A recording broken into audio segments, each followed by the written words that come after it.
Hi, good evening. Thank you for giving us your time. We have Shazmi Maddas with us, and she is a bespoke designer and also has her own label, Shazmi Maddas. Coming to the interview, I would like to ask you first about how an entrepreneurial life or your life is different from that of a daily 9 to 5 working hour job. 9 to 5, I was in a 9 to 5 job. So firstly, hi all. Sorry, directly jumping into the question because I'm just in a little hurry.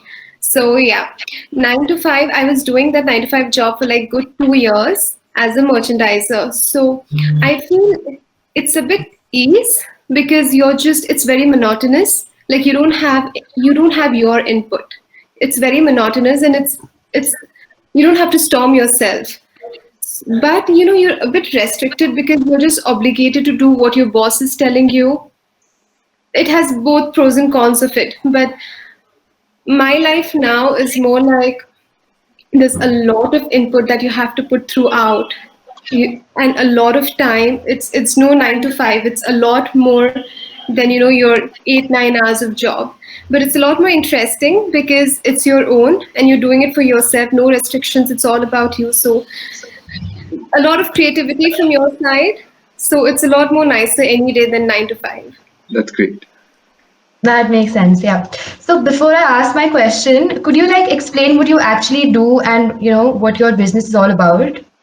Okay, so I am a bespoke designer. So I'll just tell you in brief how my process is. So what happens is when a client comes, they come either with reference or an idea what they want for a particular occasion. I'm a bespoke, but I mainly do bridal.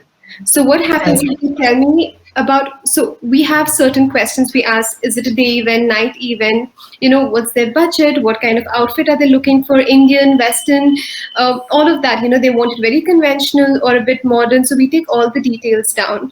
And after all those notes, we make out a sketch. We work, our team work on it. And then we lay down like good 10, 20 sketches and then send it to the client. They approve it.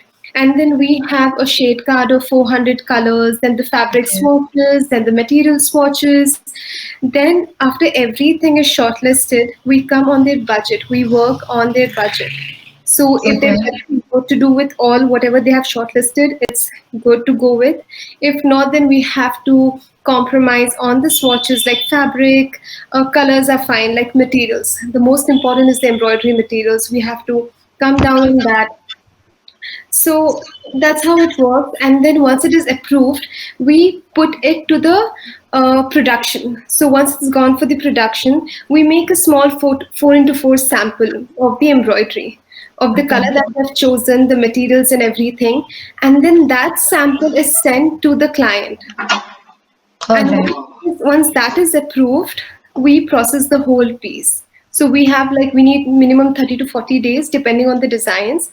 So one bridal piece easily takes 30 to 40 days. Yeah, got it, got it. So that's actually so it takes 30 to 40 days for like a single outfit. Okay. But it depends on the design. If it's a bit simple, then it Yeah. takes, but I usually work on brides. Yeah, So so it'll take long. Yeah, got then it. they take longer time. Yeah, okay, cool. So coming to your label, what inspired you to start your own label exactly? Oh, I really like this question. I was in grade sixth or seventh, I guess, before even I Okay. knew that there's a profession that exists, something to do with clothing, like zero knowledge. But I Wow, was a yeah. big fan of clothes because my father was into textile. Oh, Back right, right. he had his textile showroom. So I guess that's why I was already crazy about clothes. And when I got into senses about clothes and different varieties of it, I knew that I had to do something with clothes, but I didn't know that there is a profession, something like this existed. Right. So when I was in 10th and when we have all these counseling and stuff, that's when I realized and I was like, okay, I belong there. So I was very clear about what I wanted to be. That's actually great, right? So you knew what you had to do at a very young age. That's a big plus, yeah. I mean, some of us don't even know what we have to do. So, like, yeah, it's fine. Over to Vedika. Okay, so my question to you is, how do you plan on keeping up with your competitors in fashion industry exactly? Uh, I mean, I wouldn't say I have a competitor now because I'm bespoke, but if I go into Pret, then it's a very tough competition. So what happens in bespoke is I am doing as per the client's requirement. So I'm Okay. okay. So let me tell you what is a pret. Pret is where you make ready to wear outfits and you put it in the market. But I don't work that way. For example, how do I when the client comes to me, I am doing the piece as per her requirement. I'm Right. not doing a ready to wear and I'm not showcasing out my collection out there. Yeah. So I wouldn't say it's very competitive, but I'm likely to start my Pret collection. So let's see how it goes then. That's that's great. Over to David. Yeah. I have one more question for you. Has this always been your plan to have your own label now since your childhood? Is this been your dream job, or what else is there more to come? It it was a very, very clear vision, but I was just waiting for it to be true. A lot of hard work. Like I was very confused after my college.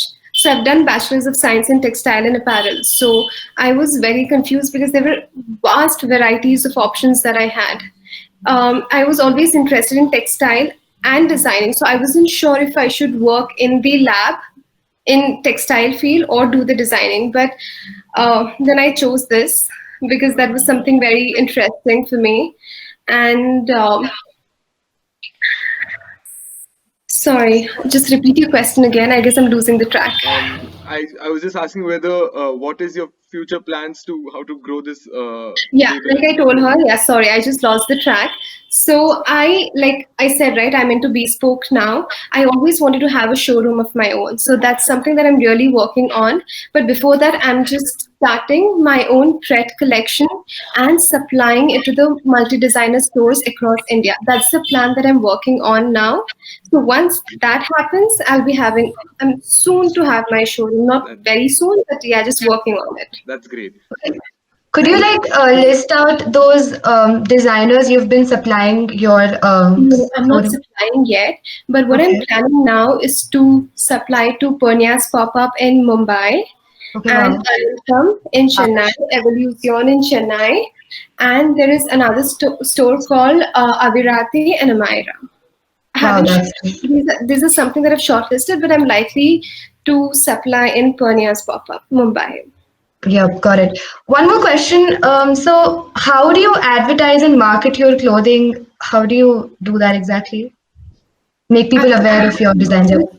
What's happening now is like all my clients that I'm getting now is just through word of mouth and Instagram. Right. At present, I have my Instagram handle, but at present, it's a revamping, and my team is just working on it. So that's the only way of marketing I'm doing.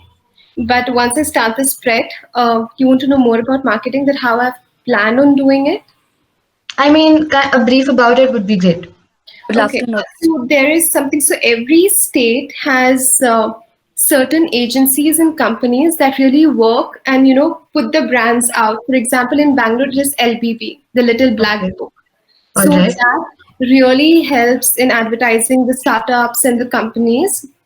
So that's how I'm planning. Apart from that is Instagram. I guess Instagram does all the job that's required Yeah, in. yeah. I mean, we might know about it. Like, yeah, we know about it. Yeah, and I use a lot of influencers and bloggers. Wow, that's great. That's Yeah. amazing. Yeah. Vedika, do you have any more questions? I would just like to know how do you get like such amazing ideas for like fashion ideas or designs or inspiration exactly for your. I do a lot of